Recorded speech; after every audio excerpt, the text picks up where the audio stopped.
Olá, tudo bem? Bom dia, boa tarde, boa noite, tio Sam e você. A aula de geografia de hoje vai ser sobre a expansão das multinacionais no globo terrestre. Beleza? Então, o que são as multinacionais? São empresas, gente, conhecidas como transnacionais. É a mesma coisa, certo? São aquelas que possuem filiais em diversas partes do mundo. São grandes empresas, geralmente representando grandes marcas conhecidas mundialmente. Interessante, gente, que escolhe países além do seu país de origem para atuarem na comercialização dos seus produtos. Beleza? Então, essa expansão das multinacionais foi um grande fenômeno que veio acontecer pós Segunda Guerra Mundial. Beleza? Então, Segunda Guerra Mundial, no período de 1939 a 1945. Então, pós Segunda Guerra, pós 45, a gente entra aí nessa expansão das multinacionais. Beleza? Isso mesmo, né? Saindo da Segunda Guerra Mundial, essas empresas tornaram-se grandes conglomerados, que beleza, em seus países de origem. E se expandiram, gente, pelo mundo, ultrapassando fronteiras dos países em que se desenvolveram, nas quais estão as suas matrizes. Certo? Então eu tenho a matriz e eu tenho a filial. Beleza? Então essas filiais foram abertas em vários países, principalmente em países subdesenvolvidos. Brasil, ou que se industrializaram e passaram a ser chamados de países emergentes. Brasil novamente.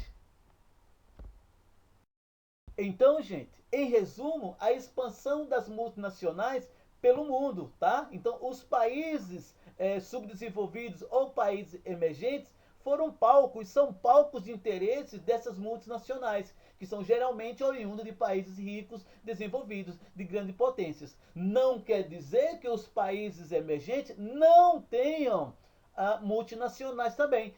Tem também, mas tudo começa a partir das grandes potências. Beleza? Outro fato também interessante é a gente levar em consideração o processo global, o processo de globalização. O que é a globalização? É a interdependência entre relação entre produtos, pessoas, capitais e tecnologia. Todo mundo junto e misturado e conectado através da internet. Então, com a globalização, as multinacionais se expandiram pelo globo terrestre. Isso mesmo, vamos estudar os tipos de concentração de empresas, certo? Vou mostrar para vocês alguns modelos, os principais, ok? E desses aí nós vamos selecionar alguns e vamos mostrar para vocês qual é a função de cada um, beleza? Eu tenho trust, holding, cartel, joint venture, monopólio, oligopólio, oligopsônio, conglomerados, just in times e commodities. Os commodities, beleza? Segue o tio Sam. Bem, gente, um tipo de concentração de empresa é chamado de trust, certo? Então, o conceito de trust significa uma coligação econômica, certo? Ou financeira que controla um conjunto de empresas visando a monopolização de certas mercadorias, ok? Então, o trust é formado por um grupo, tá certo, de empresas. Essas empresas, elas são diversas sobre o comando único, certo? O principal objetivo do trust, gente, é exercer controles das fontes de matéria-prima e todas as fases da produção. Além disso, a distribuição do produto para o mercado consumidor. Aí você tem o modelo do trust, certo? Que é um grupo formado, empresa A, empresa B, empresa C, né, sob o comando único. Como eu falei, o principal objetivo é exercer o controle das fontes de matéria-prima e todas as fases de produção, bem como a distribuição do produto para o mercado consumidor. Outro tipo de concentração de empresa é o cartel, que é um acordo de cooperação entre empresas que buscam manter entre elas a cota de produção do mercado, determinando assim os preços e limitando a concorrência, certo? Então, o cartel é um acordo comercial entre empresas. A união para a divisão de cotas de produção, ou seja, definição da quantidade de mercadorias que cada uma vai produzir, vão determinar também a questão dos preços. Já esse outro modelo de concentração de empresa, né, o holding, é um grupo de empresas das quais uma detém a maioria das ações das outras com o fim de controlá-las, certo? Então, a empresa majoritária é chamada de holding e as demais denominam-se subsidiária. Ou seja, a empresa holding indica o pessoal de direção e dita as normas relativas, beleza? Este modelo de concentração de empresa, o holding, certo? É uma associação de várias empresas sob o controle de uma empresa central, certo? Então, essa empresa, o holding, essa empresa principal, né? Ela é possuidora da maioria das ações das outras empresas. E a partir daí vem o seu controle sobre elas, beleza? Pois bem, formação de grandes conglomerados econômicos. Um breve resumo aí para vocês, beleza? Então eu tenho o holding, que é empresas financeiras que controlam os complexos industriais a partir da posse de suas ações. Ou seja, então vai ter uma associação de várias empresas sobre o controle de uma empresa central, beleza? E ela é possuidora da maioria das ações. Já o trust é empresas que absorvem seus concorrentes, controlando a produção, preços e dominando o mercado, que também é um grupo de empresas sob comando único. Cujo principal objetivo, como eu falei antes, é exercer o controle das fontes da matéria-prima, todas as fases de produção e também a distribuição do produto para o mercado consumidor, ok? Já o cartel, empresas de um ramo que se associam para evitar concorrência, dividindo assim os mercados, que é um acordo comercial entre as empresas, tá certo? Então, a união para a divisão de cotas de produção, ou seja, definição da quantidade de mercadoria para cada uma que vai produzir, ok? Que vão também determinar os preços. Pois bem, aí eu tenho uma tabela que mostra as 15 maiores empresas do mundo em 2020, segundo a revista Forbes, certo? Então você tem aí 15 empresas. Uma boa parte dela pertence aos Estados Unidos, não é? Então você tem uma, duas, três, quatro, cinco, seis, sete empresas aí são dos Estados Unidos. Uma, duas, três, quatro, cinco são da China. Outra do Japão, outra da Coreia do Sul.